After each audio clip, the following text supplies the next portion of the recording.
Bonjour professeur. Bonjour. Alors dites-nous, pourquoi les débats par rapport au dialogue aux réformes constitutionnelles et institutionnelles ne peuvent pas se faire à l'Assemblée nationale?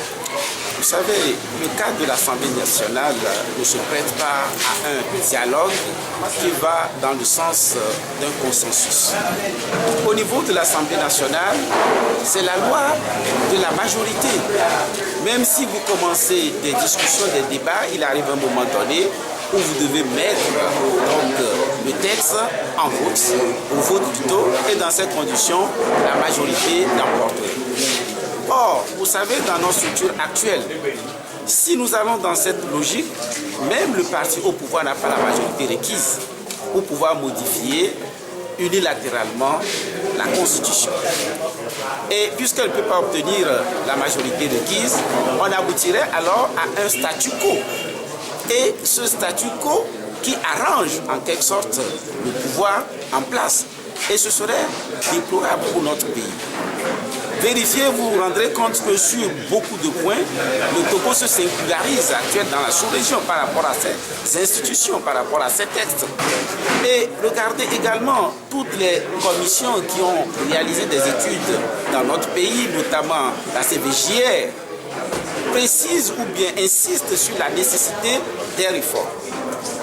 Alors que le dialogue politique permettrait en amont toutes les sensibilités politiques réunies d'aboutir à des positions consensuelles, des positions acceptables par une grande majorité, une très large majorité.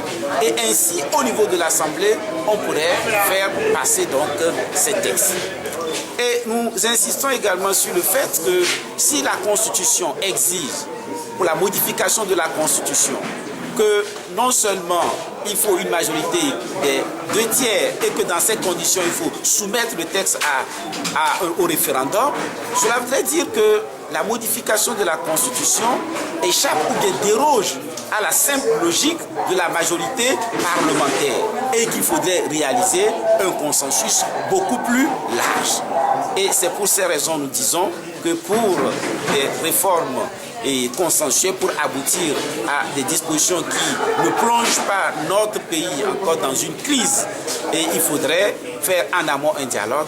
Et dans le cadre de ce dialogue maintenant, on aboutirait à des positions harmonisées, consensuelles, qui seraient prises en compte maintenant par le gouvernement, conformément donc à ce que dit l'accord politique global, et ensuite maintenant aller au niveau de l'Assemblée pour donner les formes requises. Alors pourquoi une marche le 26 avril? Mais vous constatez par vous-même l'absence de volonté politique du gouvernement. Le gouvernement ne veut pas faire bouger les choses. Alors qu'avant les élections législatives, ils ont insisté sur le fait que les réformes ne se feront qu'après les élections législatives. Les élections législatives sont terminées depuis le mois de juillet. Le gouvernement n'a absolument rien fait dans ce sens. Et il a fallu que le chef de file de l'opposition invite le président de la République à prendre des dispositions à la matière pour que le chef de l'État dise qu'il renvoie au gouvernement, au Premier ministre, pour discuter du cadre le plus adapté. Et ça fait bientôt, ou peut-être il y a un mois, que les concertations ont eu lieu et silence total.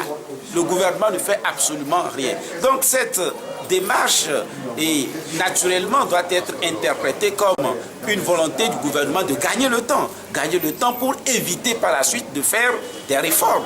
Parce que si vous vous référez au protocole donc, de la CEDEAO sur la bonne gouvernance et la démocratie, et à l'article 2, il est dit qu'aucune réforme qui n'obtienne une large adhésion, donc une large partie des partis politiques, ne puisse se faire 6 mois donc, avant les élections.